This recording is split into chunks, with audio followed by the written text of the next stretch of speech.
Hi guys, তো আশা করছি তোমরা তোমাদের প্রিপারেশন করছো অন্যান্য পরীক্ষার। তো তোমরা জানিও যে তোমরা ম্যাথামেটিক্স 2 পরীক্ষা কেমন দিলে। তো আমি তোমাদের কোশ্চেন পেপার দেখেছি, সেখানে আমার যতদূর দেখা ম্যাথামেটিক্স 2 এর ক্ষেত্রে তোমরা পার্ট 2 এ তো কিছুটা অবশ্যই কমন পেয়েছিলে, এবং পার্ট 1এও কিছু কোশ্চেন কনসেপচুয়ালি কমন ছিল এবং কিছুটা তোমাদের কাছে নতুনও ছিল। আমি তোমাদের যেমনটা বলেছিলাম যে সেটা একটু তোমাদের একটু আলাদাভাবে দিতে পারে, তো সেরকম ছিল। তো যেহেতু আমি তোমাদের সেগুলো শেখানোর চেষ্টা করেছি, তো তোমরা সেটা জানিও, কারণ এটা আমার কাছে একটা সেলফ ডাউট থাকে যে তোমরা কিভাবে কতটা কি করতে পারলে, কতটা কি তোমরা অ্যাটেম্প্ট করে এলে এবং তোমরা কিভাবে এক্সামটা দিলে। তো তোমরা কতটা কি পারলে সেটা আমার জানাটা খুবই জরুরি। তাহলে আমি আমার যে জিনিসগুলো আছে আমি যেভাবে শিখিয়েছি, পরের বারে হয়তো তোমাদের জুনিয়র্সদের বা বাকি অন্যান্য যারা ম্যাথামেটিক্স 2 শিখতে যায় তাদেরকে হয়তো আমার যে খামতিগুলো রয়ে গেছে সেগুলোকে পূরণ করতে পারবো। তোমরা অবশ্যই জানিও আর কি করলে ভালো হতো এবং তোমরা কতটা করে আসতে পেরেছো তোমাদের এইসব এক্সামে। এছাড়া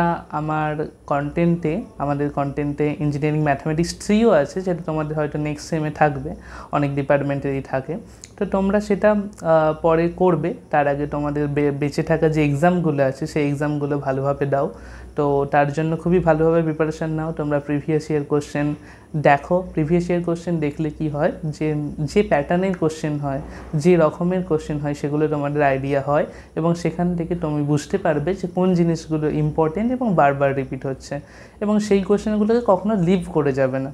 তো সেগুলোকে ফোকাস করবে। এছাড়া মানে টোটাল কন্টেন্টই পড়বে, তোমাদের যে বই আছে, ক্লাস টিচার যা বলেছে সব কিছু, তার সাথে যে জিনিসগুলো প্রিভিয়াস ইয়ারে আছে সেগুলোকে অ্যানালাইজ করে সেগুলো যদি তোমরা পড়ো, সেগুলো কিন্তু তোমাকে ভালো মার্কস এনে দেবে, তোমাকে অনেকটা ইম্পর্টেন্ট জিনিসগুলোর যে নলেজ সেগুলো কিন্তু পেতে সাহায্য করবে।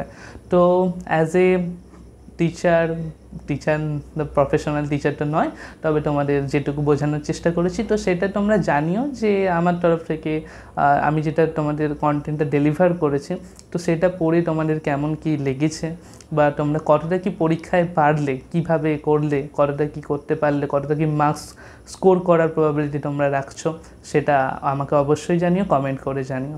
তো চলো, তোমরা তোমাদের অন্যান্য পরীক্ষার জন্য ভালোভাবে প্রিপেয়ার হও, and best of luck for your examination.